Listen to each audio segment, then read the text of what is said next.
Kochi അവയവക്കടത്ത് case അന്വേഷണം നിർണായക ഘട്ടത്തിലെന്ന് Ernakulam rural SP Vaibhav Saxena. ഇറാനിലുള്ള Kochi സ്വദേശി മധുവിനെ ഇന്ത്യയിലെ എത്തിക്കാനുള്ള ശ്രമം ഊർജിതമാക്കി. അവയവക്കടത്തിന് ഇരയായ 50 പേരുടെ വിവരങ്ങൾ ലഭിച്ചതായും അന്വേഷണ സംഘം അറിയിച്ചു.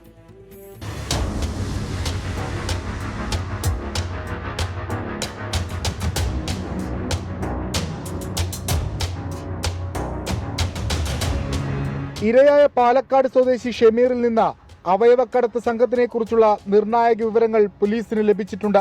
ഷമീറിന്റെ രഹസ്യമൊഴി ഉടൻ രേഖപ്പെടുത്തും. അവയവക്കടത്ത് സംഘം ഇറാനിലെത്തിച്ച 50-ലധികം പേരുടെ വിവരങ്ങളും അന്വേഷണ സംഘം ശേഖരിച്ചു. ബംഗളൂരു, ചെന്നൈ, ഹൈദരാബാദ് എന്നിവിടങ്ങളിലാണ് കൂടുതൽ പേർ. സംഘത്തിന്റെ മുഖ്യ തലവൻ കൊച്ചി സ്വദേശി മധുവിനെ ഇന്ത്യയിലേക്ക് എത്തിക്കാനുള്ള ശ്രമവും ഊർജിതമാക്കി. ഇൻവെസ്റ്റിഗേഷനിന്റെ ഭാഗമായിട്ട് ഒന്നും പറയാൻ പറ്റിയിട്ടില്ല. ഇപ്പോൾ ഇതെല്ലാം നെറ്റിഗ്രിറ്റീസ് ആണോ ഇൻവെസ്റ്റിഗേഷനിന്റെ ഭാഗമായി, പക്ഷേ വളരെ സജീവമായ രീതിയിൽ ഇൻവെസ്റ്റിഗേഷൻ ആ കേസിൽ നടത്തുന്നുണ്ട്. മധുവിനെ കൊണ്ടുവരുമോ നമ്മൾ ഇങ്ങോട്ട്? മധുവിന് എന്താണ് മധുവിന്റെ എടുക്കാം. കേസിൽ ഇതുവരെ 3 പ്രതികളാണ് പിടിയിലായത്. കൂടുതൽ അറസ്റ്റുകൾക്ക് സാധ്യതയുണ്ട്.